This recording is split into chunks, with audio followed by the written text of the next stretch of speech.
ছাত্রী বন্ধুরা, আজ গণিত প্রকাশ দশম শ্রেণী কোষে দেখি 12 অধ্যায় অনুশীলনী 12 চ্যাপ্টার 12 নাম্বার 15 বি। নিচের বিবৃতিগুলি সত্য মিথ্যা লিখি। একটি নিরেট গোলকের ব্যাসার্ধ দৈর্ঘ্য দ্বিগুণ করলে গোলকটির আয়তন দ্বিগুণ হবে, এটা সত্য না মিথ্যা লিখতে হবে। আর দুটি অর্ধগোলকের বক্ষতলের ক্ষেত্রফল অনুপাত 4:9 হলে তাদের ব্যাসার্ধ দৈর্ঘ্য অনুপাত হবে 2:3। মোটামুটি এটা সত্য কিনা মিথ্যা লিখতে হবে। যাই হোক, ভিডিওটি ভালো লাগলে অবশ্যই একটি লাইক দাও আর ভিডিওটি তোমার বন্ধুদের মধ্যে শেয়ার করো। আর যারা আমার চ্যানেলে নতুন তারা অবশ্যই চ্যানেলটি সাবস্ক্রাইব করে নাও, তাহলে ভিডিওটি ছাড়ার সঙ্গে সঙ্গে তোমরা পেয়ে যাবে। তাহলে তোমাদের অঙ্কে অবশ্যই উন্নতি ঘটবে আশা করি। তাহলে তোমরা অবশ্যই বই খুলে দশম শ্রেণী গণিত প্রকাশ বই WBSE secondary education, West Bengal secondary এডুকেশনের বই থেকেই গণিত প্রকাশ দশম শ্রেণী কোষে দেখি 12 চ্যাপ্টার 12 নাম্বার 15 নিচের বিবৃতিগুলি সত্য না মিথ্যা লিখি। তো যারা আমার চ্যানেলে নতুন তারা অবশ্যই চ্যানেলটি সাবস্ক্রাইব করো, আর যারা আমার চ্যানেলে আগে সাবস্ক্রাইব করে নিয়েছো তারা অবশ্যই তাদের প্রতি রইল আমার অনেক অনেক শুভেচ্ছা ও ভালোবাসা। অশেষ ধন্যবাদ। আর এসো এবারে আমরা আলোচনা করি কিভাবে এই গোলক সংক্রান্ত সত্য মিথ্যা বিবৃতিগুলো সত্য কি মিথ্যা সেগুলো কিভাবে যাচাই করা যায় একটু দেখে নিই। এবার এসো নাম্বার 15 নিচের বিবৃতিগুলি সত্য না মিথ্যা লিখি। নাম্বার 1 হচ্ছে একটি নিরেট গোলকের ব্যাসার্ধ দৈর্ঘ্য দ্বিগুণ করেছে, তাহলে গোলকটির আয়তন দ্বিগুণ হবে না 3 গুণ হবে, কি হবে তার দিকে নেওয়া যাক। তো প্রথমে হলো যে আমরা প্রথমে নিরেট গোলকের ব্যাসার্ধ আগে ধরো নিরেট গোলক ছিল, এটা তার ব্যাসার্ধ ছিল আমাদের আর যদি ধরে নিই তাহলে আয়তন ছিল 4/3 পাই r3। তো ব্যাসার্ধ যখন দ্বিগুণ করা হবে তাহলে 4/3 পাই এটা ঠিক থাকবে, আর ব্যাসার্ধ দ্বিগুণ মানে 2r3। তো বলেছে যে আয়তন দ্বিগুণ হবে, তাহলে এখানে আয়তন হবে যা হবে এটা আয়তন কত হবে দেখা যাক। তাহলে 4/3 পাই আর এখানে হবে 2r³ মানে 8 r3। তাহলে এখানে তাহলে আগের এই যে পরেরটা 4/3 পাই 8r3 তাকে ভাগ করতে হবে 4/3 পাই r3। তো এখানে r3 কেটে গেল, 4/3 পাই কেটে গেল, এখানে 8 গুণ হচ্ছে ক্ষেত্রফল, তাহলে এখানে রয়েছে দ্বিগুণ, তাহলে মিথ্যা, তাহলে বিবৃতিটি মিথ্যা। তাহলে প্রথমে আমরা একটা গোলকের এই ব্যাসার্ধ আর ধরে নিয়েছি, তাহলে আয়তন হবে 4/3 পাই r3। পরে সেই ব্যাসার্ধটা আবার বেড়ে 2r হয়েছে, তাহলে এটা 2r হয়ে গিয়েছে, তাহলে তার আয়তন হবে 4/3 পাই r3 মানে 2r3 হোল কিউব, তাহলে 8r3 হবে। তো এখানে এই ক্ষেত্রফল আর আগের ক্ষেত্রফল আয়তন, আগের আয়তন এই এখন আয়তন এই, তাহলে আয়তন কত বেড়েছে, তার মানে এখন আয়তনকে আগের আয়তন দিয়ে ভাগ করেছি, ভাগ করে দেখা যাচ্ছে 8 গুণ বেড়েছে, কিন্তু এখানে রয়েছে দ্বিগুণ হবে, তাহলে বিবৃতিটি মিথ্যা। এবার এসো নাম্বার 2 দুটি অর্ধগোলকের বক্ষতলের ক্ষেত্রফল অনুপাত দেওয়া আছে 4:9, তাহলে তাদের ব্যাসার্ধ দৈর্ঘ্য অনুপাত এই হবে। তো আমরা বক্ষতলের অর্ধগোলক যেহেতু, তাহলে প্রথম বক্ষতলের ক্ষেত্রফল অর্ধগোলকের বক্ষতলের ক্ষেত্রফল হচ্ছে 3 পাই r², আর একটা অর্ধগোলকের হবে 3 পাই, আর এটা r1 যদি ধরি r2 whole square equal to হবে 4/9 দেওয়া আছে। তো 3 পাই কেটে গেল, r1 by r2 whole square equal to হবে 2/9 হোল স্কয়ার, তাহলে দুই দিকে হোল স্কয়ার কেটে দিলাম, তাহলে r1 বাই r2 হলো 2:3, যেহেতু এখানে দৈর্ঘ্য অনুপাত বলছে 2:3, তাহলে সত্য হবে, তাহলে সত্য, বিবৃতিটি সত্য। নাম্বার 15 সি শূন্যস্থান পূরণ করি। একটি তল বিশিষ্ট ঘনবস্তুর নাম হবে গোলক। যেহেতু গোলকের একটাই তল, তাহলে একটি তল বিশিষ্ট ঘনবস্তুর নাম হলো ড্যাশ, তাহলে গোলক হবে। একটি নিরেট অর্ধগোলকের সমতলের সংখ্যা হবে 1 হবে, কারণ আমরা জানি অর্ধগোলকের একটাই তল সমতল আর একটা বক্রতল আছে, তাহলে এইটা হবে সমতল এটা সমতল হবে, এটা বক্রতল, তাহলে এখানে এক হবে, একটি হবে বা এক হবে। তাহলে সমতলের সংখ্যা হবে এক, নাম্বার 1 এক হবে। একটি নিরেট অর্ধগোলকের ব্যাসের দৈর্ঘ্য 2r একক হলে সমগ্রতলের ক্ষেত্রফল ড্যাশ পাই আর স্কোয়ার হবে। তাহলে অর্ধগোলকের ব্যাসের দৈর্ঘ্য রয়েছে 2r, সমগ্রতলের ক্ষেত্রফল হচ্ছে 3 পাই আর স্কোয়ার সূত্র। তাহলে 3 এখানে হবে 3 হবে, তাহলে এখানে 3 হবে। সরি, এটা অর্ধগোলকের ব্যাসার্ধ 2r, তাহলে এখানে এই আর এর জায়গায় 3 পাই আর স্কোয়ার, এখানে আছে সমগ্রতলের ক্ষেত্রফল, তাহলে 3 পাই আর স্কোয়ার, এখানে রয়েছে ব্যাসার্ধ 2r, তাহলে আর এর জায়গায় আমাদের 2r বসবে। তাহলে এখানে হবে 3 পাই ইন্টু আর স্কোয়ারের জায়গায় বসবে 2r এর হোল স্কোয়ার, তাহলে হবে 3 পাই আর 2 দুগুণে 4 আর স্কোয়ার, তাহলে হবে 3 এ 4 12 পাই আর স্কোয়ার, তাহলে এখানে 12 হবে না, এখানে হবে 12। যেহেতু এখানে আর এর জায়গায় বসবে 2r এর হোল স্কোয়ার, তাহলে 2r স্কোয়ার মানে 4r স্কোয়ার, 3 এ 4 12 পাই আর স্কোয়ার, এখানে পাই আর স্কোয়ার দেওয়া রয়েছে, তাহলে এখানে সংখ্যাটা হবে 12 পাই আর স্কোয়ার বর্গ একক। নেক্সট আছে নাম্বার 16, সংক্ষিপ্ত উত্তরধর্মী প্রশ্ন, short answer type question. Number 1, একটি নিরেট অর্ধগোলকের আয়তন এবং সমগ্রতলের ক্ষেত্রফলের সংখ্যামান সমান। তাহলে অর্ধগোলকের আয়তন আর সমগ্রতলের ক্ষেত্রফল সমান, তাহলে অর্ধগোলকের ব্যাসার্ধের দৈর্ঘ্য কত? তাহলে আমরা প্রথমে একটা অর্ধগোলক এঁকে নিই। তো আমরা অর্ধগোলক যদি এঁকে নিই, এইভাবে অর্ধগোলকটা আমরা আঁকতে পারি। তো এইটা আমাদের ব্যাসার্ধ, যদি আর ধরি অর্ধগোলকের ব্যাসার্ধ আর, তো আয়তন হবে তাহলে 2/3 মানে 4 পাই আর স্কোয়ার অর্ধেক, তাহলে 2/3 পাই আর কিউব। পুরো গোলকের হচ্ছে 4/3 পাই আর কিউব, তাহলে তার অর্ধেক হবে। তাহলে অর্ধেক হলে এখানে যেহেতু 4/3 পাই আর কিউবকে অর্ধেক করতে হবে, তাহলে মানে এটা অর্ধেক করলে হবে 4/3 পাই আর কিউব ভাগ হচ্ছে মানে 2, তার মানে 1/2, তাহলে 2 দুগুণে 4, তাহলে 2, তাহলে 2 পাই আর কিউব বাই 3 বা 2/3 পাই আর কিউব।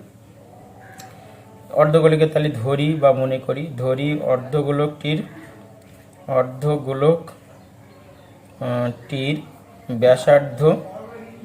ব্যাসার্ধ হচ্ছে আর, তাহলে আর একক, তাহলে অর্ধগোলকের আয়তন হবে 2/3 পাই আর কিউব ঘন একক, তাহলে এখানে একক হবে, এটা ঘন একক হবে। এবার বলেছে যে সমগ্রতল, তাহলে অর্ধগোলকটির সমগ্রতল হবে, যেহেতু মানে দুটো তল, একটা সমতল একটা হচ্ছে বক্রতল, তাহলে পাই আর স্কোয়ার প্লাস হচ্ছে মানে 4 পাই আর অর্ধেক, তাহলে 2 pi r square equal to 3 pi r square বর্গ একক। যেহেতু এখানে বলে দিয়েছে সংখ্যামান সমান, তার মানে 2/3 পাই আর কিউব ইকুয়াল টু হবে 3 পাই আর স্কোয়ার, সমান বলে দিয়েছে, পাই কেটে গেল, আর স্কোয়ার কেটে গিয়ে এখানে 8 থাকলো, তাহলে এখানে হবে 2r ইকুয়াল টু 9, 3 3 9, অতএব r ইকুয়াল টু 9/2, 9/2 মানে হচ্ছে 4 দুগুণে 8, 1 9, 5, তাহলে 4.5 একক হবে। তাহলে অর্ধগোলকের ব্যাসার্ধ কত হবে? 4.5 একক, আনসার। নেক্সট নাম্বার 16, একটি নিরেট গোলকের বক্ষতলের ক্ষেত্রফল এবং একটি নিরেট লম্ববৃত্তাকার চোঙের বক্ষতলের ক্ষেত্রফল সমান। চোঙটির উচ্চতা এবং ব্যাসের দৈর্ঘ্য দেয়া আছে। তাহলে চোঙের প্রথমে চোঙটা আঁকতে হবে। একটা চোঙে এঁকে নিলাম, এর উচ্চতা উচ্চতা এবং ব্যাস, তাহলে উচ্চতা হবে 12 সেন্টিমিটার, ব্যাস হবে 12 সেন্টিমিটার, তাহলে ব্যাসার্ধ হবে 12/2 মানে 6 সেন্টিমিটার। তো আমরা বলেছে বক্ষতলের ক্ষেত্রফল একটি নিরেট লম্ববৃত্তাকার চোঙের বক্ষতলের ক্ষেত্রফল, তাহলে চোঙের বক্ষতলের ক্ষেত্রফল মানে হচ্ছে পৃষ্ঠতল বা বক্ষতল, তাহলে তাহলে চোঙটির উচ্চতা হচ্ছে 12 সেন্টিমিটার, আর চোঙটির ব্যাসার্ধ হবে 12/2 মানে 6 সেন্টিমিটার। তাহলে চোঙটির বক্রতলের ক্ষেত্রফল হবে চোঙের বক্রতল মানে 2 পাই আর এইচ, মানে বৃত্তের পরিধি ইন্টু উচ্চতা, তাহলে 2 পাই আর এইচ। এখানে 2 ইন্টু পাই এর মান বসালাম না, আর এর মান আমরা জানি, আর এর মান হচ্ছে 6 আর উচ্চতা হচ্ছে 12, তাহলে হবে 2 পাই, এটাই রেখে দিলাম, বর্গ সেমি। আর আমরা গোলক, যেটা নিরেট গোলক, তাহলে এইটা থেকে গোলক একটা আছে, তার ব্যাসার্ধ যদি আমরা 8 ধরে নিই, তাহলে এটা বড় আর ধরি, গোলকের ব্যাসার্ধ 8। তো আমাদের গোলকের ব্যাসার্ধ বার করতে বলেছে, তো গোলকের আয়ত এই বক্রতলের ক্ষেত্রফল, অর্থাৎ গোলকটির ধরি বা মনে করি গোলকটির ব্যাসার্ধ ক্যাপিটাল আর সেন্টিমিটার, অতএব গোলকটির বক্রতলের ক্ষেত্রফল হবে 4 পাই বড় আর স্কোয়ার বর্গ একক সেন্টিমিটার স্কোয়ার। শর্ত অনুসারে 4 পাই বড় আর স্কোয়ার ইকুয়াল টু হবে 2 পাই ইন্টু 6 ইন্টু 12, যেহেতু এর বক্রতলের বক্রতল সমান, তাহলে এখানে পাই কেটে গেল, 2 দুগুণে 4 2, 6 দুগুণে 12, এই 3 দুগুণে 6 3, তাহলে আর স্কোয়ার ইকুয়াল টু হবে 3 12 36, তাহলে অতএব আর ইকুয়াল টু হবে √36, মানে প্লাস মাইনাস 6, মানে এখানে প্লাস ইটা হবে, তাহলে 6 হবে। তাহলে মানে অতএব গোলকটির ব্যাসার্ধ 6 সেন্টিমিটার। আনসার। প্রথমে আমরা চোঙের, যেহেতু এখানে চোঙের উচ্চতা দেওয়া ছিল আর ব্যাসের দৈর্ঘ্য দেওয়া ছিল, তাহলে চোঙের আমরা বক্রতলের ক্ষেত্রফল বার করতে পারবো।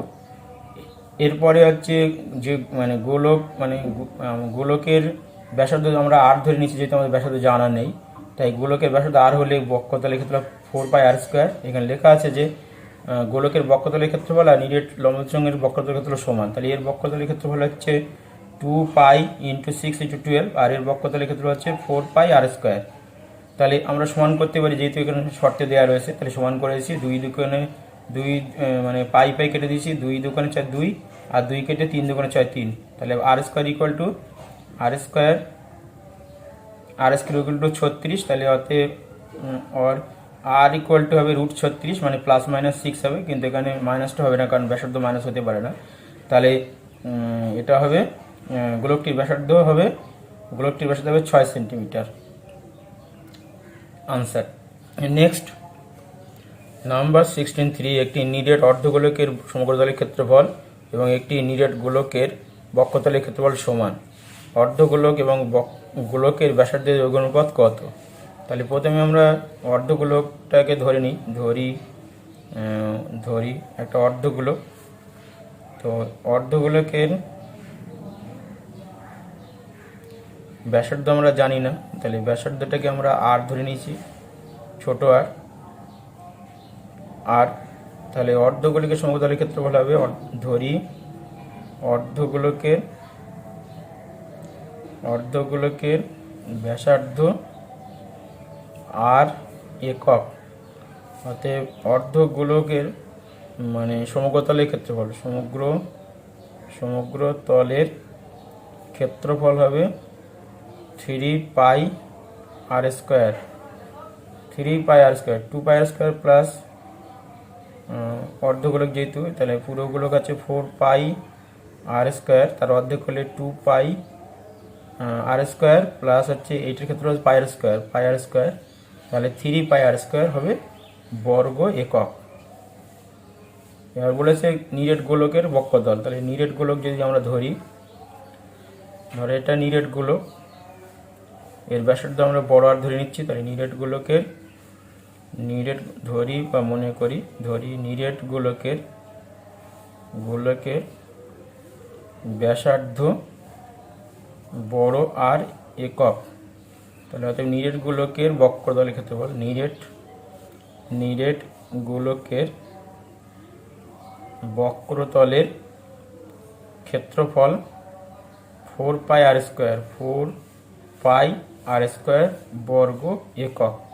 এবার যেহেতু সমান বলে দিয়েছে, তাহলে শর্ত অনুসারে বা শর্ত অনুযায়ী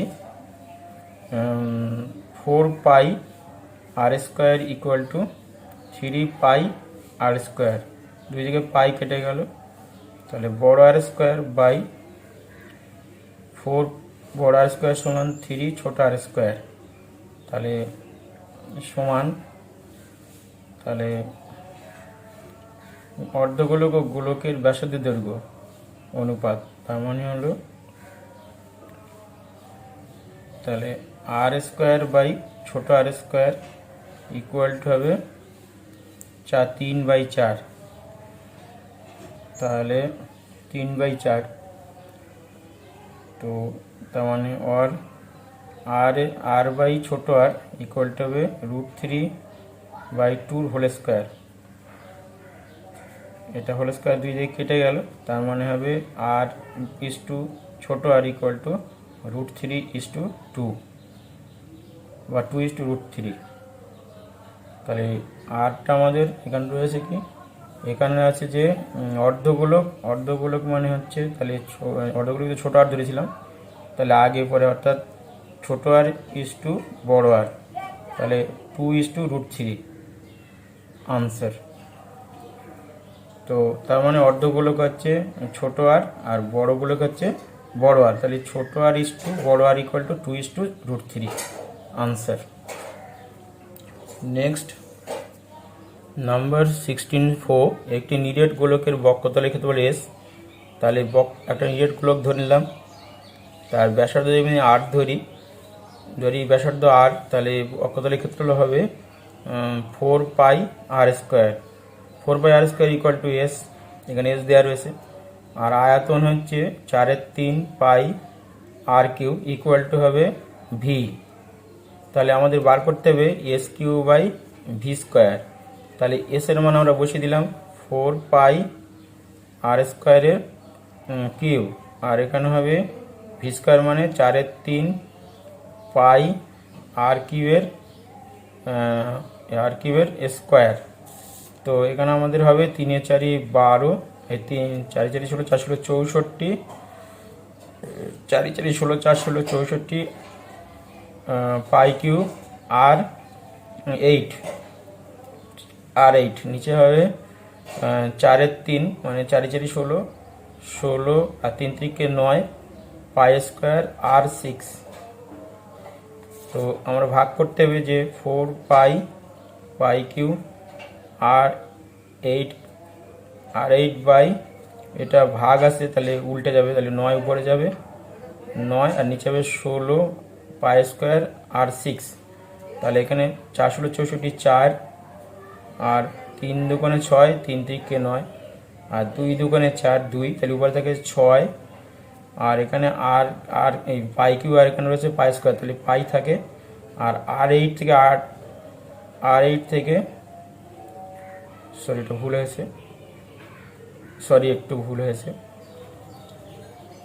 এখানে এইভাবে ক্যালকুলেশন হবে না, তো এখান থেকে দেখা যাক যে 64 পাই কিউব আর 8 কিউব, আর ভাগ হলে উল্টে যাবে, তাহলে হবে 9 নিচে হবে 16 16 পাই স্কোয়ার আর 6, তাহলে এখানে হবে 4 ষোলো 64 4, তাহলে 4 9 36 উপরে, আর এখানে পাই আর পাই কিউ রয়েছে মানে পাই থাকবে, আর 8 থেকে 6 মানে আর 6 বাদ যাবে, তাহলে আর স্কোয়ার হবে, তাহলে 36 পাই আর স্কোয়ার আনসার হবে, 36 পাই আর স্কোয়ার, 36 পাই আর স্কোয়ার, তাহলে তোমার 4×4 ষোলো, 4 ষোলো 64 আর কিউ আর 3 2 4 4 8, ঠিক আছে, তাহলে হবে 36 পাই আর স্কোয়ার ঘন একক, যেহেতু এটা হচ্ছে না আনসার, এইটা ঘন একক কিছু হবে না, তাহলে 36 পাই আর স্কোয়ার হবে, তার মানে আমাদের এস এর মান, এখানে এস এর মান মানে বক্ষতলের ক্ষেত্রফল, তাহলে 4 পাই আর স্কোয়ার মানে এস, আর আয়তন ভি মানে হলো 4/3 পাই কিউব সমান ভি, এখানে রয়েছে এক্স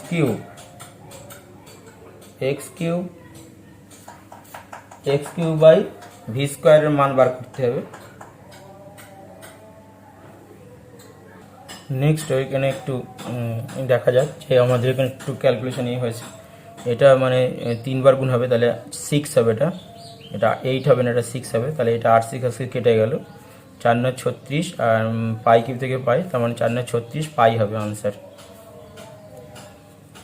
তাহলে প্রথমে আমাদের pi 4 pi r square equal to x S, আর 4/3 পাই কিউ মানে ভি। তাহলে x cube minus x Q by V স্কোয়ারের মান বার করতে হবে।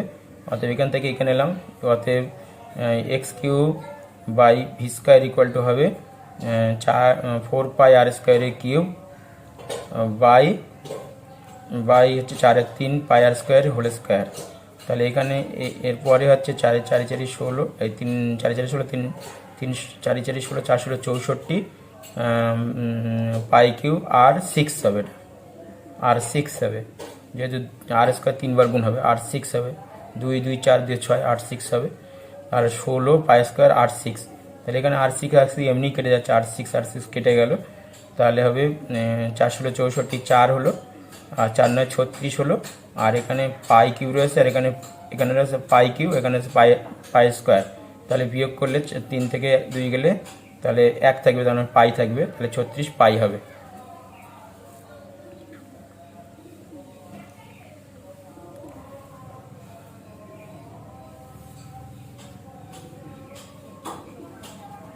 নাম্বার 16 একটু ক্লিয়ার করে দিই। তাহলে নাম্বার 16 4। তাহলে একটা গোলকের প্রথমে চিত্র আঁকতে হবে। তাহলে এইটা হবে মানে গোলকের ব্যাসার্ধ যদি 8 ধরে নিই, তাহলে ধরি বা মনে করি গোলকটির ব্যাসার্ধ আর একক। তাহলে গোলকের বক্রতলের ক্ষেত্রফল হবে, অতএব গোলকটির বক্রতলের ক্ষেত্রফল হবে 4 পাই আর স্কোয়ার বর্গ একক। এবারে গোলকটির আয়তন হবে 4/3 পাই আর কিউব বর্গ একক, ঘন একক। এবার যেহেতু বলেছে মানে আমাদের এই ক্ষেত্রফল মানই হলো এইটা সমান এস আর এইটা সমান ভি, এখানে আমাদের মান বার করতে বলেছে s q by v square. তাহলে এস কিউ মানে আমাদের এই 4 পাই আর স্কোয়ারের হোল কিউব, নিচে হবে ভি স্কোয়ার মানে হচ্ছে এটা ভি, তাহলে 4/3 পাই আর কিউবের স্কোয়ার হোল স্কোয়ার। তাহলে এখানে হবে 4 4 16, 4 16 64, আর কিউ এই পাই কিউ আর 6 হবে, নিচে হবে 4 4 16, 16/9 পাই স্কোয়ার আর 6। তাহলে এখানে আর 6 কেটে গেল, এখানে পাই স্কোয়ার পাই কেটে গেল, তাহলে উপরে থাকে 64 পাই, আর নিচে আছে 16, মানে 9 16 9, তাহলে 9 16, তাহলে 4 16 64 4 4 9 36 পাই আনসার। তার মানে এস কিউ বাই ভি স্কোয়ারের মান হবে 36 পাই। আর একটু কাটাকুটি হয়েছিল, সেটা সঠিক করে দিলাম, পরিষ্কার পরিচ্ছন্ন করে দিলাম। এবার বুঝতে সবার অসুবিধা হবে নিশ্চয়ই। Thank you. আর একটা মাত্র অঙ্ক আছে, সেই অঙ্কটা আমরা শেষ করব, তারপরে এই প্রশ্নটা শেষ হয়ে যাবে। তবে এবার এসো দেখি পরের অঙ্কটা। গোলকের লাস্ট অঙ্ক 16-এর 5।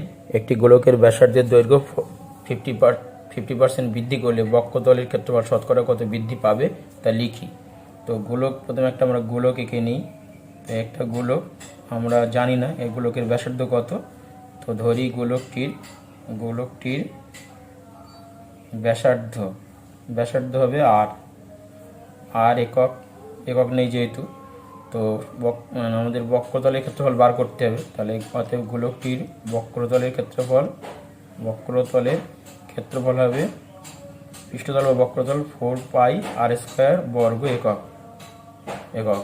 তো বলেছে ব্যাসার্ধ 50% বৃদ্ধি করেছে, তাহলে এখন গোলকটির ব্যাসার্ধ আগে ছিল আর, এখন কত হয় দেখে নেব। এখন গোলকটির ব্যাসার্ধ ছিল আর বেড়েছে, তাহলে যোগ হবে আর এর 50%, আর গুণ 50%, তাহলে আর যোগ আর ইন্টু 50/100, তাহলে 2 50 100, তাহলে আর প্লাস আর বাই 2, তার মানে 2 লসাগু হলে 2r প্লাস আর, তার মানে 3r/2 একক। তাহলে 3r/2 একক বেড়েছে। তাহলে গোলকের ব্যাসার্ধ দেখুন এইটা হয়েছে। তাহলে এখন গোলকটির বক্রতলের ক্ষেত্রফল বার করতে হবে। 4 পাই আর স্কোয়ার জায়গায় হবে 3r/2 হোল স্কোয়ার। তাহলে হবে আমাদের 4 পাই ইন্টু 3 × 9/4 আর স্কোয়ার, 4 কেটে গেল। তাহলে 9 পাই আর স্কোয়ার বর্গ একক। তাহলে ক্ষেত্রফল বৃদ্ধি কত হবে? ক্ষেত্রফল বৃদ্ধি হবে, আগের ক্ষেত্রফল ছিল 4 পাই আর স্কোয়ার, এখন হয়েছে 9 পাই আর স্কোয়ার। তাহলে ক্ষেত্রফল হবে 9 পাই r square minus 4 pi r square, তাহলে হচ্ছে 5 পাই আর স্কোয়ার হবে ক্ষেত্রফল বৃদ্ধি। তাহলে ক্ষেত্রফলের শতকরা বৃদ্ধি, অর্থাৎ ক্ষেত্রফলের শতকরা বৃদ্ধি বার করার নিয়ম হলো বৃদ্ধি বাই মোট ক্ষেত্রফল। মোট ক্ষেত্রফল ছিল আগে 4 পাই আর স্কোয়ার ইন্টু 100%। তো মানে ক্ষেত্রফল শতকরা বৃদ্ধি কত হবে? তাহলে 4 পাই আর স্কোয়ার কেটে গেল। তাহলে এখানে 5/4 থেকে এখানে 100, তাহলে 4 পজিশন সব 25, তাহলে হবে 125, মানে 5 পজিশন 125%। তাহলে ক্ষেত্রফল বৃদ্ধি হবে 125%। তার মানে কি 4 পাই আর স্কোয়ারে বাড়ে 5 পাই আর স্কোয়ার, একে কত বাড়ে 100 কত বাড়ে। ওই নিয়মে করলে আমরা করতে পারবো যে 4 পাই আর স্কোয়ারে বাড়ে 5 পাই আর স্কোয়ার, একে কত বাড়বে 100 কত বাড়বে, মানে বৃদ্ধি বাই মোট ক্ষেত্রফল ইন্টু 100% শতকরা বৃদ্ধি সূত্র। তাহলে মোট ক্ষেত্রফল এখানে আমাদের পাই আর স্কোয়ার ছিল 4 পাই আর স্কোয়ার, আর বৃদ্ধি হচ্ছে পাই আর স্কোয়ার। তাহলে বৃদ্ধি বাই মোট ক্ষেত্রফল ইন্টু 100%। তাহলে 4 পাই আর স্কোয়ার কেটে গেল, 4 পজিশন সব 25, 5 পজিশন 125% শতকরা বৃদ্ধি হবে। অর্থাৎ বক্রতলের ক্ষেত্রফল শতকরা কত বৃদ্ধি পাবে? অর্থাৎ গোলকটির বক্রতলের ক্ষেত্রফল 125% বৃদ্ধি পাবে। গোলকের প্রশ্নমালার অঙ্কগুলো সমস্ত শেষ করা হয়েছে, অনুশীলনীগুলো। তোমরা সবাই প্রত্যেকে অনুশীলনীটা ভালো করে দেখো, তাহলে তোমাদের কোনো অসুবিধা হবে না। তো এবারে নতুন প্রশ্নমালা শুরু হবে, ভেরিয়েশন বা ভেদ শুরু হবে। পরে নেক্সট আমরা যখন ভিডিওতে যাব তখন ভেরিয়েশন বা ভেদ দিয়ে শুরু করব। তো আজকে আমাদের এই গোলক সংক্রান্ত অঙ্কগুলো সমস্ত শেষ হয়ে গেছে। আজ এই পর্যন্ত, আবার নেক্সট ভিডিওতে দেখা হবে। Thank you students.